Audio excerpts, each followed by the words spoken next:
my buddy Steve was a genius at making money without doing anything. At one point, he was enrolled in 12 different clinical trials at the same time.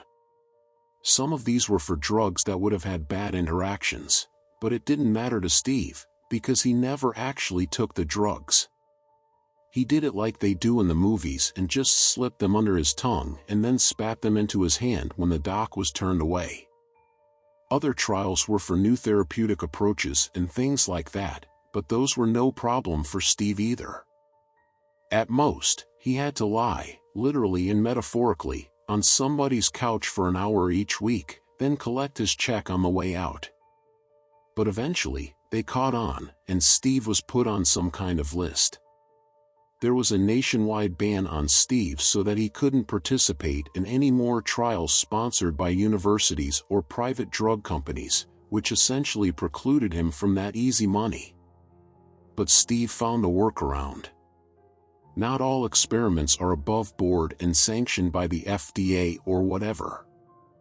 There is, in fact, a hidden world of people testing things out in their garages, streamlining the whole process, without having to worry about pesky and expensive regulations. One of Steve's friends gave him a link to a forum on the dark web, and after that, he was in the pipeline. The thing about these experiments is that if it were for, say, a new drug, they didn't trust you to just swallow the pill. You had to open your mouth and lift your tongue. You had to actually take the thing because these people weren't fucking around. But boy did they pay. One morning, I was awakened by an insanely loud banging at my apartment door. "Who's that?" moaned my girlfriend, Sophia. I looked at the clock with bleary eyes. It was 5:55 a.m. "Open up, dude," shouted Steve from the hallway. "Oh fuck him," said Sophia. "He could be in trouble," I said, shooting out of bed, full of adrenaline.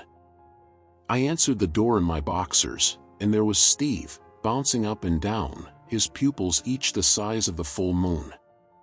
"Are you okay?" I asked. "I'm awesome," said Steve. "Holy shit, dude, this stuff. They gave me $1,000 to take one fucking pill and it rules so much. It feels so good. Oh my god, Jay. Oh my god." My head hurt as I tried to piece together a thought. "So you're high, and you came to tell me that you got paid a lot of money to get high?" I felt a surge of rage welling up deep inside of me. "Ha. Yes. I mean, no. Look man, you're my best friend. I love you. I love you so much. I want to, no, listen, I came here because look. Look. There's money. A lot of money. For me and for you. $20,000. For a video game. To play a video game or something, dude. 20 grand. To play a video game for a few hours. Look, I'm just telling you this because I love you. You don't need to take drugs or anything. Just do some virtual reality stuff for a few hours and boom, 20 grand in your pocket, like that." The flood of rage died down as I tried to make sense of what Steve was saying. I couldn't. "What are you saying?" I asked. "Why are you here before the crack of dawn?" "Sophia's pissed and so am I." No, said Steve, with a horrified look on his face. "No. I want you to be happy. Sophia too. Look. Listen. Look. You still have that Tor browser I set you up with and all that?" I guess so." Good. Listen. Look." Steve jammed his hand in his pocket and pulled out a piece of paper. "Look. Just type this in and you'll see. You'll see. Easy money, okay. $20,000. You can finally buy that engagement ring you've been." I reached out and smacked Steve across the side of the head. "Jesus Christ, dude, Keep it down, yeah? Steve looked shocked and hurt for a moment before the realization dawned on him. Oh. Shit. My bad, my bad. I'm sorry, dude. I'm sorry. I wish I could delete it. Listen, are you going to check this out or what? He held out the crumpled piece of paper to me. I took it and shrugged. I'll check it out, Steve, but that's it for now. Why don't you head home and sleep this one off, huh? Yes, said Steve, nodding his head like crazy. Yes. Check it out. I'll sleep it off. I started to close the door, but he stuck his foot in just before it closed. Dude? Yeah? Can I use your bathroom? I opened the door and sighed as he rushed into the bathroom and started puking his guts out. Steve received a ban from our apartment after that, but we stayed in touch. He would text me every few hours, asking if I'd checked out the advertisement for the video game trial yet. The truth was that I had checked it out as soon as he left that morning, but I was undecided.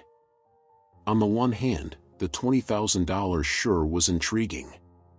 That was almost half again as much as I made in a year, more than half, after taxes. And I had a feeling that this wasn't the sort of gig where they took taxes out. I'd be able to do a lot with the money. Take Sophia out for all kinds of dinners, maybe take a vacation and travel somewhere interesting, the kinds of things we always wanted to do, but never could afford to do. Then too, yes, there was that engagement ring. Sophia would say yes either way, even if I presented her with some rolled-up aluminum foil, but I wanted it to be special. I wanted it to be special, but I couldn't afford to make it special. On the other hand, well, the whole thing was sketchy as fuck. Who pays some Joe off the street $20,000 to test out a video game? And why go through such shady channels to set the thing up? I knew, from the start, that nothing good could come from it. I knew that, but I did it anyway. All right, I wrote in a text to Steve. I'm in for the video game thing. My man. We're gonna be swimming in fucking caviar, my dude. Steve and I drove to the address together. It was, strangely, a respectable-looking office building. We went up to the entrance and looked at the map of the building. There was a lawyer in there, a counselor, an accountant, and so forth. Shit, said Steve. Which fucking office is it? On cue, his phone buzzed. Oh, he said. The basement. The basement? I asked. Not for real? The basement? I don't know about this, man. Come on, dude. $20,000. And in such a nice building, too. I'm used to going to crazy people's garages and swallowing God knows what. This is going to be cake. I nodded, but as we walked to the elevator, my sense of unease grew larger and larger until it was screaming at me, turn around. Whatever this is, it's bad. It's just a video game, I muttered. What's that? Asked Steve. I snapped out of it. I said, let's go play this dumb video game and get paid. That's the attitude, said Steve, grinning, as the elevator door slid closed behind me. We rode down to the basement and I tried to calm myself down. It's a video game. In the basement of a respectable office. Probably, they could only afford to rent the basement. I shut myself up before I could ask. They could only afford to rent the basement, but they're paying you $20,000 each? When we reached the bottom, the doors slid open and the first thing that I saw was a man and a woman sitting at a plastic work table in the middle of a large room. Other than that, it looked like a standard basement with equipment like boilers and water heaters and exposed wiring and concrete floors. Welcome, said the woman. Stephen and Jason, is that right? That's us, said Steve, stepping off the elevator. I followed behind and watched as the woman wrote something on her clipboard. "That's fantastic," said the man. "Right on time, well, a few minutes late, but that's okay." He laughed. "It happens," said the woman, smiling. "People have things to do. And we respect that here. That's why we're going to get right down to business. Or, nearly so. First, we need you to sign the contract." The woman held out 2 clipboards and we each took one. Before I looked at it, I took a moment to note that my unease had not subsided, despite the surface friendliness of the man and the woman. Somehow, that made it more bizarre, that they were just sitting there, so poised amongst the plumbing pipes running overhead, ready to offer us a lot of money to play a video game. "Where do we play the game?" I asked, looking around. I didn't see a TV or anything. "Up here," said the man, tapping his head. I started, but Steve gave me a nudge. "They'll tell us what to do," he said. "Just sign the contract, dude." He scrawled some information into a few boxes and dashed off a signature while I read more closely. The participant agrees not to seek compensation beyond the predetermined amount. In this case, the predetermined amount is $20,000 for participating in one trial game of Total Control, TC. The makers of TC, and the administrators of the trial, hereby relieve themselves of all liability for any injuries sustained during gameplay, with the express agreement of the participant. "Injuries?" I asked. "What kind of game is this?" The woman smiled. "Unfortunately, we're not allowed to tell you anything about the game until you sign the contract. After that, you'll know all about it.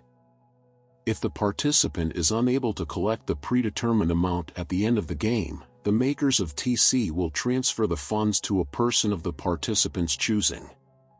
The following box is for the participant to note the name and address of the next of kin." "So you're saying that if we die, you'll give the money to somebody that we choose?" I asked. "Is that right?" "That's right," said the man. "If we die while playing your game," I stressed. I turned to Steve. "This is nuts." Steve shrugged. "It's a lot of money, dude. Take it or leave it." "I'm taking it." I tried to convince myself to leave it, but then I thought about going to Europe with Sophia. I wrote her name in the next of kin box and then signed the form. I handed the clipboard back to the woman, who scanned it over. "Fantastic," she said. "Now will you tell us what this game is?" I asked. "We'll do better than that," said the man. He reached down into a cardboard box on the ground and pulled out what looked to be 2 headsets. "We'll show you the game. Please, gentlemen, put these devices on your heads, and prepare for an experience unlike any other. Or so we hope," he added, laughing. Steve didn't hesitate to put the thing on his head. It looked like the front half of a helmet, with an elastic band securing it in place, and a pair of glasses attached to the helmet. "I don't see anything," said Steve. "It's a 2-player game," said the man, nodding to me. I took a deep breath. "It's just a fucking game." I put the headset on and looked through the glasses. Everything looked the same, except it had a slight yellow tint. I watched as the man reached into the box again and brought out 2 video game controllers. He handed one to the woman, and then they each pushed a button. I heard Steve scream a split second before I heard the hiss of some hydraulic mechanism being engaged just above my ear. Then I felt the most intense pain in my life. It felt like something was being jabbed directly into my fucking brain, and that's exactly what was happening. A trickle of blood rolled down the side of my head as my brain lit up with pain. Then I was out of it. When I woke up, I was strapped to a chair, sitting opposite the man and woman behind their table, and next to Steve. There was only a dull ache in my head now, but it didn't take long for me to burst into a full-on panic. "Ah, good," said the woman. "You're both awake." She stood up calmly, walked over, and undid my straps. "What is this?" I gasped. "What the fuck is this?" "It's an experiment," said the man. "Don't worry, we've ironed out some kinks since the last time we tried it." "What experiment?" I asked, standing up on wobbly legs. "What are you going to do to us?" The woman went to work unstrapping Steve. "We've implanted a device in your head," she explained. "It allows us to control your physical movements. Or so we hope." Steve rubbed his head. "What the fuck? You're going to pay us, right?" "Of course," said the man. He reached into his cardboard box and pulled out 2 thick envelopes. "I hope cash is okay." He tossed them across the table to our feet. Steve bent down and tore his open. I saw the cash inside. "Okay," he said. "That's worth it for a little headache, I guess." "All right. So you've implanted these devices in our brains." "Okay. So can we leave now?" "You can try," said the man. "But you won't be able to if we don't want you to," said the woman. "And we don't want you to," said the man. "Not until you fight to the death," said the woman. I jumped to my feet and tried to slow down my breathing. "Come on, man," I said to Steve. "That's enough of this." I bent down to pick up my envelope and then started walking toward the elevator. "Thanks for the money, guys," said Steve. Then he followed behind me and pushed the button. The light came on and we waited for the elevator to come. Then I reached my fist back and swung it as hard as I could at Steve's jaw. It connected with a loud crack and I saw a spray of blood leave his mouth. "Whoa, fuck," groaned Steve, rubbing his jaw. I felt dizzy. What the fuck indeed? Why had I just socked my best friend in the face for no reason? Dude, I'm so sorry. I have no idea why I did that." Steve spit out some blood on the basement floor. "Forget it. Let's just get the fuck out of here." The elevator door dinged. "Sounds good to me," I said, as the doors slid open. I went to step in when suddenly I felt a hand grab my shoulder and roughly spin me around. It was Steve. He had a confused look on his face as he grabbed my neck with both hands and started to choke me. My nerves exploded in panic as I struggled to breathe. I felt myself bring my knee up into Steve's balls. He let go of my neck then and hunched over. "What's happening?" he gasped. I brought my elbow down on his back and he screamed out in pain. "I don't know," I said. "I don't know." I looked over at the man and the woman still seated behind their plastic work table. They were each holding their game controllers and smiling. "What the fuck is happening?" The woman pushed a button and suddenly Steve lunged at me, driving his shoulder into my gut. We hit the ground together, my elbow taking the brunt of the impact.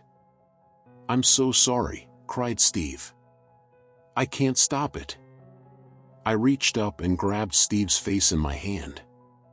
I didn't want to. I tried to make myself stop, but I couldn't. I began squeezing between my thumb and middle finger, which were spread out and gripped into the spot behind his eye sockets. "Stop this!" I shouted. Steve sunk into my palm with his teeth and tore a chunk of my flesh off. I felt a searing pain and a deep fear as he spits my skin onto the ground. I tried to will myself to stay still, but I couldn't. I punched him in the eye. When his head jerked back from the blow, I pushed against his chest and twisted around, so that now I was on top of him.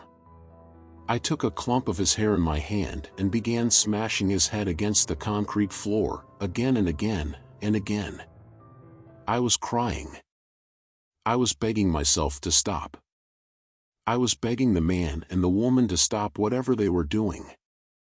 I was begging Steve to forgive me, as his head hit the floor with a thunk that sounded wetter and wetter each time, as blood gushed and sprayed everywhere. "Okay," said the man after a while. "That's enough. My player is dead now." I heard the woman laugh. "I told you I would win." Suddenly, I was in control of my own movements again.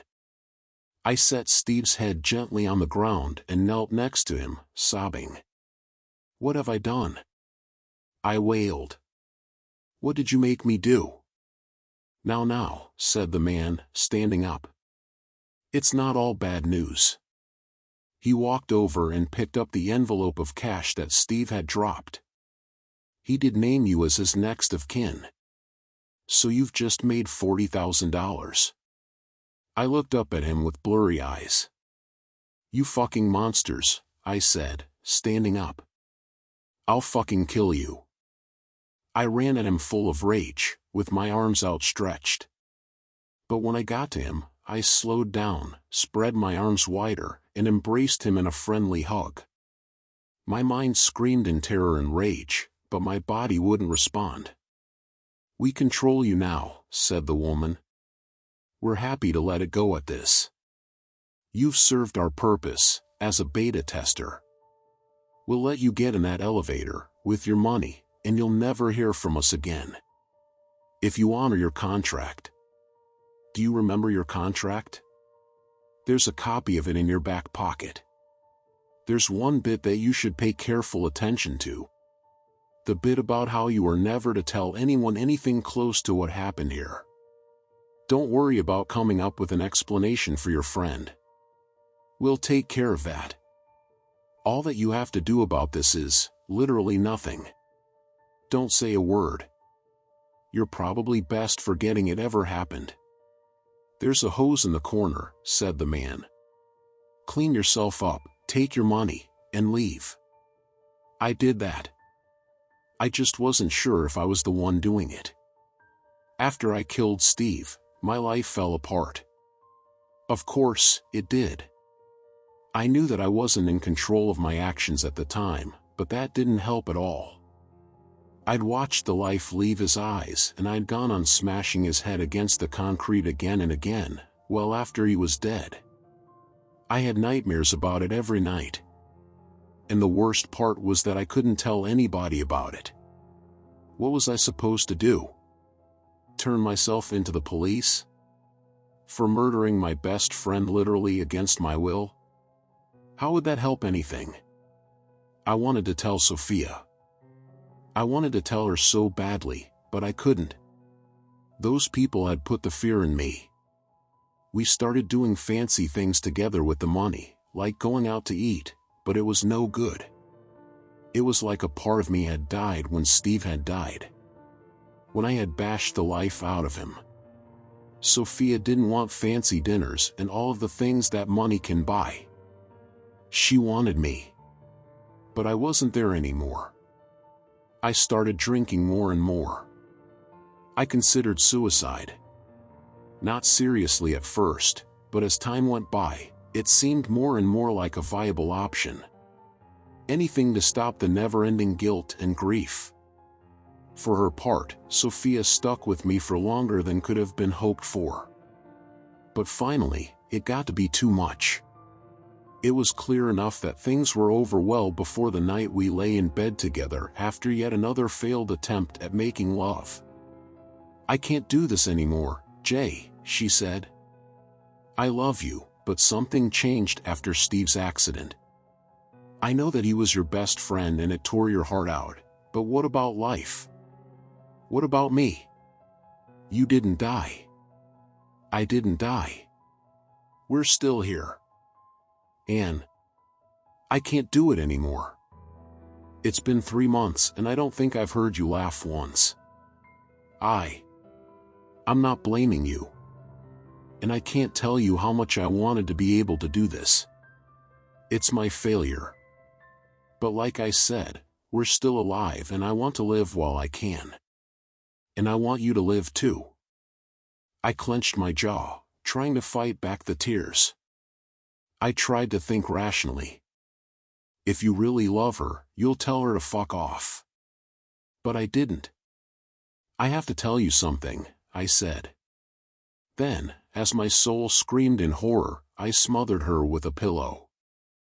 I've been in bed with Sophia's corpse for 2 days now. Yesterday, I got a text.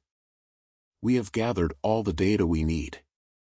Your contract has been fulfilled. Your unit has been deactivated. We thank you for your participation, and wish you the best of luck. I don't know what to do. I'll start here, by typing this out. My name is Jay, and I killed my best friend and the love of my life, but I wasn't in control of my body at the time.